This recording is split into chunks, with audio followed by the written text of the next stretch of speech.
People think silence is peaceful. In the Scottish Highlands, silence feels like something watching you. My younger brother Liam and I booked the cabin because we wanted to disappear for a weekend. No phones. No work. No people. Just hills, fog, and an old wooden cabin standing alone like it had been forgotten by time itself. The drive took nearly 5 hours. The last village disappeared behind us, and soon the road turned into gravel, then dirt. Trees closed in on both sides, thick and dark, even though it was still afternoon. When we finally reached the cabin, the first thing I noticed was how wrong it felt. Not broken, not abandoned, just aware. The owner, an old man named Fergus, met us there. His eyes never fully met ours. "You'll leave before dark," he said flatly.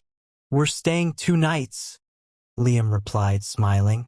Fergus tightened his grip on the keys. "Then don't look outside after midnight." That was all. Night 1. The sun disappeared quickly. Fog rolled in so thick it pressed against the windows like breath. Inside, the cabin smelled of damp wood and something old, like closed rooms that hadn't been opened in years. At 2:17 a.m., I woke up. Something had moved. Not outside. Inside. Footsteps. Slow. Careful. Heavy. The footsteps stopped outside our bedroom door. Then came the scratching. Not frantic. Not angry. Patient. Like something waiting. I opened the door. The hallway was empty, but every chair in the living room had been moved. They were lined up, facing our bedroom, facing us. Night 2. Liam laughed it off during the day, but he wouldn't sit alone anymore. Neither would I. That night the cabin felt tighter, smaller, like the walls had moved closer. At 3 a.m., the lights flickered and died. In the darkness I heard breathing. Not wind, not echoes. Breathing warm, right behind my ear. A voice whispered, "It sees you now." I screamed. Liam grabbed a torch. The walls were covered in marks. Hundreds of them. Scratches. Names.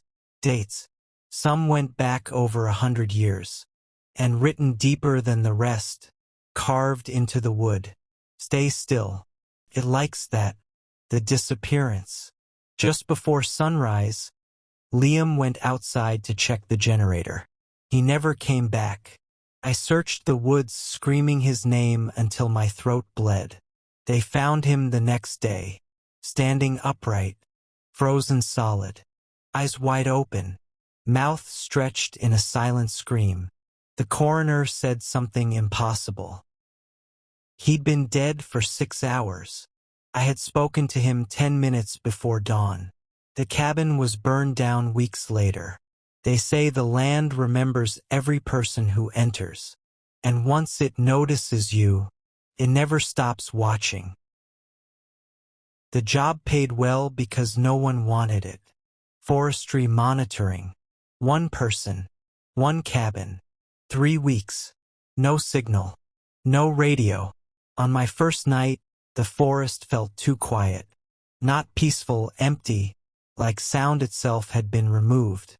At exactly 11:11 p.m., there was a knock. 3 taps. Perfectly even.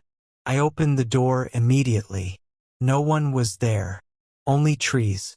Night 2. The knock came again at 11:11. This time I didn't open the door. A woman's voice drifted through the wood.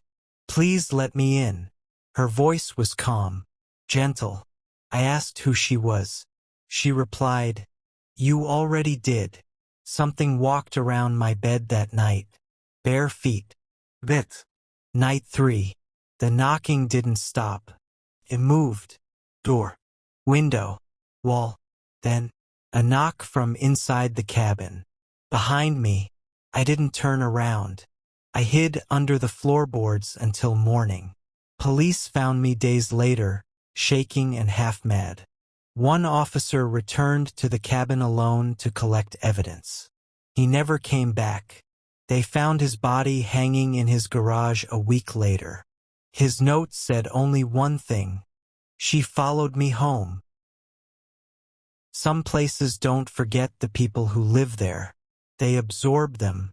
The cabin sat deep in the Welsh mountains, far beyond where mobile signals died and roads stopped being roads at all.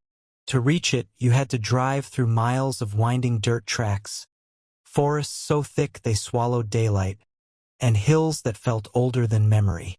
I found the cabin listed on a small rental website. The description was simple, quiet, isolated, perfect for reflection. That should have been the first warning. The disappearance. In 1996, a family of 4 came to that cabin for a holiday. A father, a mother, 2 children. They never came back. Police reports said there were no signs of violence, no forced entry, no blood, No struggle. Dinner plates were still on the table, food cold but untouched. The fireplace was warm. Beds looked slept in. It was as if the family had simply stood up and walked into nothing. Search teams combed the mountains for weeks.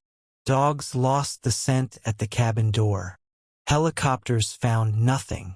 No footprints in the snow. No bodies. Eventually, the case was quietly closed. Locals stopped talking about it. And the cabin stayed. I didn't know any of this when I arrived. The first thing I noticed was the silence. Not peaceful silence, empty silence. The kind that presses against your ears. The cabin looked well maintained, but something felt wrong.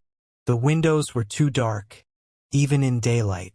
The door creaked open as if relieved someone had returned. Inside, everything felt lived in. Not dusty, not abandoned, just paused. There were 4 chairs around the table. I was alone. That evening, the forest filled with mist. Thick, crawling fog wrapped around the cabin, hiding the trees completely. I shut the curtains and lit the fireplace. At around 10 p.m., I heard laughter. Children, high-pitched, playful. It echoed from somewhere outside. I froze. There were no other cabins nearby. No paths. No neighbors. The laughter faded after a few seconds, swallowed by the forest. I didn't sleep much that night. Night 2. The second day passed uneventfully, though I never shook the feeling of being watched. Footsteps creaked upstairs several times, but when I checked, the rooms were empty. That night I heard singing. A woman's voice, soft, gentle. She sang in Welsh. It drifted through the cabin, slow and calming, like a lullaby meant for children. I didn't understand the words, but I understood the emotion. It was a mother's voice. I locked myself in the bedroom until morning. The mirror. On the 3rd morning, the bathroom mirror was fogged over from the shower. And on the glass were fingerprints. Small ones. Children's hands. Pressed flat, as if someone had been standing there, watching me from the other side. Written backward in the steam were 4 words. "We are still here." I wiped the mirror clean, hands shaking.